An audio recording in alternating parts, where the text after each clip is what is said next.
Eu tenho duas filhas com uma diferença de idade considerável, 15 anos, 2 meses e 27 dias. Ou para ser mais preciso, 795 semanas e 1 dia. Ou para ser ainda mais exato, 5.566 dias. Não que eu esteja contando. No momento que eu gravo esse vídeo, uma tem 18 anos de idade e a outra tem apenas 3 anos. E sabe qual é a pergunta que eu mais tenho medo que as minhas filhas me façam? A mais velha, por incrível que pareça, quando ela era mais nova, e portanto eu também era mais novo, eu não tinha medo que ela me perguntasse nada. E por que eu não tinha medo que ela me perguntasse nada? Por um motivo bem simples. Porque ela nasceu em uma época em que, se for analisar o contexto socioeconômico, cultural e geopolítico do mundo e do Brasil, eu não tinha a menor ideia do que eu estava fazendo. E depois de alguns anos e muitos aprendizados como pai, eu decidi enfrentar novamente essa aventura de ser pai.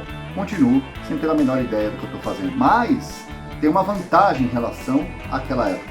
Naquela época, eu não tinha a menor ideia do que eu estava fazendo, mas eu não tinha a menor ideia que eu não tivesse a menor ideia. Em outras palavras, eu tinha certeza do que eu estava fazendo. E hoje a vantagem é que eu continuo sem ter a menor ideia do que eu estou fazendo. Mas hoje eu sei que eu não tenho a menor ideia do que eu estou fazendo. Eu reconheço essa minha ignorância paternal. Olá, você está no canal Daniel Salso, humor, filosofia, o que eu mais o quiser. O canal é meu mesmo em medidas exatas, humanas e aleatórias. Uma experiência humilde e criativa entre a minha pessoa e a Nima Lucas, com participação especial do Diógenes, o ornitorrinco que toma café. Lembre-se de seguir, de curtir, de comentar, de compartilhar, senão você será espionado por um balão meteorológico chinês. No episódio de hoje, a pergunta que eu mais tenho medo. Para quem sabe responder não sei, tem resposta para todas as perguntas. Melhor que o chat GPT, né? Bora, Bill. Então, quando a primeira filha nasceu, eu simplesmente não tinha medo que ela me perguntasse nada. E por quê? Porque eu acreditava que sabia tudo. E hoje eu tenho medo que a pequena me pergunte tudo. E por quê? Porque hoje eu tenho certeza que eu não sei nada. É claro que eu estou exagerando, eu me sinto muito mais preparado emocionalmente para educar uma criança. Se não fosse assim, eu não faria uma outra criança. Mas estou muito mais em paz com aquilo que eu não tenho a menor ideia. E com o nascimento da segunda filha, me vi obrigado a refletir as experiências com a mais velha.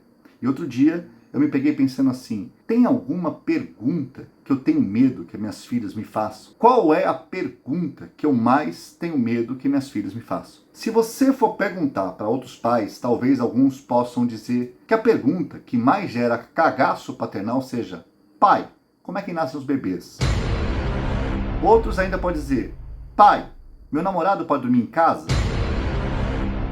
Ainda que seja, claro, com a mais velha perguntando. Em relação a isso, o meu maior medo é que ela não me pergunte. Que ela simplesmente apareça com um camarada simpático, com uma tatuagem de escorpião na testa, cabelo moicano, pintado de laranja e diga: pai, esse é o Rô, ele vai dormir aqui hoje. Ou uma outra pergunta que pega meio desprevenido: pai, como era você na adolescência? Você aprontava muito? É uma pergunta que eu tenho um certo medo, mas não se compara. A pergunta que eu tenho mais medo que elas me façam é a seguinte: preparem que talvez você nunca tenha pensado nisso antes. A pergunta dinamizadora dos meus cagaços é a seguinte: pai, eu já percebi que no mundo dos adultos cada um faz as coisas do seu jeito. Alguns adultos acreditam que as coisas têm que ser assim, outros acreditam que tem que ser assado, e tem outros que acham que não tem que ser nem assado e nem assim, e outros nem assim nem assado. Diante disso, meu pai, eu te pergunto: pai, afinal de contas, quem é que está certo? A partir desse momento, eu me encontro em um ponto sem retorno. Eu terei que dar alguma resposta ou ter alguma reação. Milhares de ideias começam a passar pela minha cabeça. Eu posso, por exemplo, simular um ataque epilético. Posso responder simplesmente: seu pai está sempre certo. Eu posso simular um ataque epilético. Posso responder com um ar misterioso, que ainda não é o momento para ela saber disso. Posso simular um ataque epilético. Posso gritar bomba e jogar no chão, protegendo-a fortemente com um abraço. Posso ainda simular um ataque epilético. Mas depois de me passarem várias coisas na cabeça, me restam 3 opções. Opção A: colocar ela de castigo por alguma coisa que ela fez há uns 10 anos atrás. Ah, filha, eu acabei de lembrar que você não encheu a garrafa d'água em 27 de janeiro de 2013. Tá de castigo. Mas pai, obedece seu pai.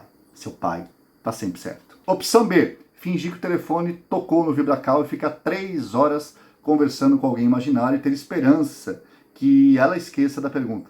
Que ela vá dormir, ou de repente vá que o Rô apareça. Se bobear, eu até ligo para o Rô. Ou a opção C, enfrentar com coragem a pergunta e responder. Afinal de contas, quem é que está certo? Já que é para sofrer, eu vou dar a resposta completa.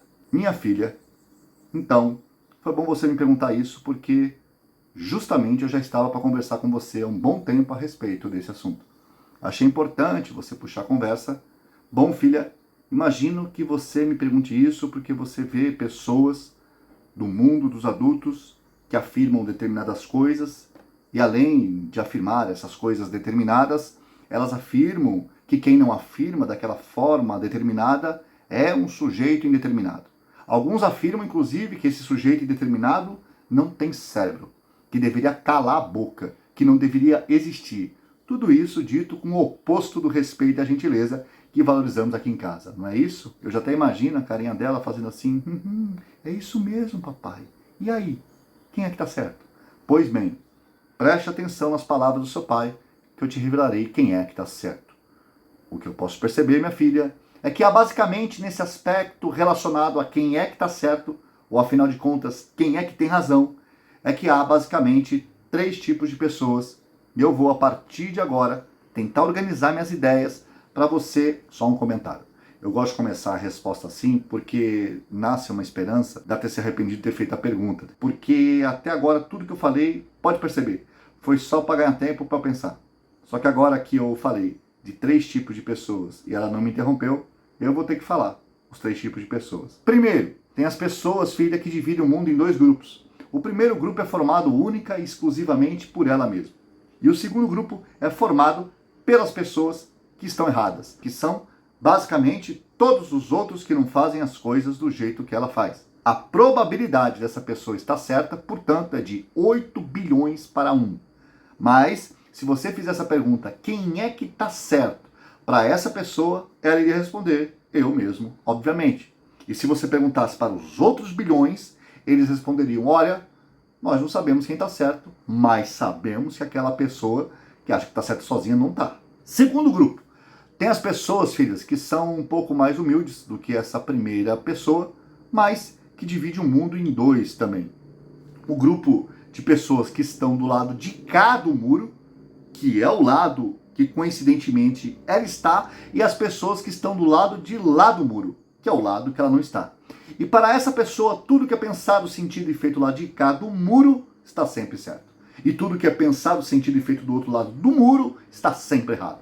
Inclusive, se uma pessoa do lado de cá fizer uma coisa idêntica a outra pessoa do lado de lá, a pessoa do lado de cá é jogada para o lado de lá. Ou a do lado de lá é jogada para o lado de cá. Não importa. E por fim, existem as pessoas que desconfiam que é praticamente impossível alguém estar totalmente certo ou totalmente errado. E que na dinâmica da vida, às vezes a gente erra e às vezes a gente acerta, e o que importa é continuar aprendendo e buscando fazer cada vez melhor, para entender que essa pessoa é que está mais certa, ou pelo menos mais honesta com seus próprios erros e acertos. Só que mesmo que essa pessoa esteja certa, como tem os outros 2 grupos, às vezes ninguém consegue perceber. Ao concluir a minha resposta, eu falarei para mim mesmo, tá inteligente, hein, cara? Tu falou tudo e não disse nada, mas colocou a menina para pensar, missão cumprida. Ela que tem uma insônia de 1 semana pensando nisso agora, problema dela. Eis que a minha filha vira e diz, pai, você falou tudo e não disse nada. E assim ela desmascara o meu projeto de sabonete escorregadio. Ela vira com contundência e pergunta, pai, para você, quem é que está certo? E já quase sem força, só me resta responder, sinceramente, filha, eu acredito que todas as pessoas, por incrível que pareça, acordam todos os dias para fazer o seu melhor. E o que elas conseguem fazer na prática é fazer o seu melhor. Porque se elas soubessem um jeito melhor de fazer aquilo que elas estão fazendo, com certeza elas fariam. Por mais absurdo que possa parecer, às vezes, o melhor de cada um. Então, desse ponto de vista, se todos fazem o seu melhor, todos, do seu próprio ponto de vista, estão certos. Porque é o melhor que a pessoa consegue fazer. E o melhor que a pessoa pode fazer dentro do seu melhor é desconfiar que, apesar de ser o melhor que ela está conseguindo fazer, ainda não é o melhor que existe para fazer. Está fazendo o melhor dentro das possibilidades dela, mas ainda não está fazendo o melhor possível. E isso coloca a pessoa no lugar de aprendiz das próprias possibilidades. E assim, quem sabe, conseguir olhar para o outro com mais compreensão, empatia, respeito e consideração, porque, no fundo, sabe que o outro também está fazendo o mesmo, o melhor possível. Então, para mim, quem está certo é quem reconhece essa dinâmica e vive os seus dias comprometido com o seu melhor, mesmo sabendo que ainda pode ser ainda melhor. Pois, na verdade, ninguém é o padrão da existência, mas somos todos uma possibilidade de existência, e pensar assim me traz paz. E após essa resposta, olho para minha filha e percebo que ela caiu no sono. Não sei se faz sentido, mas essa resposta encerra o assunto. Hasta la vista, baby. Namastê. Let it go, let it go.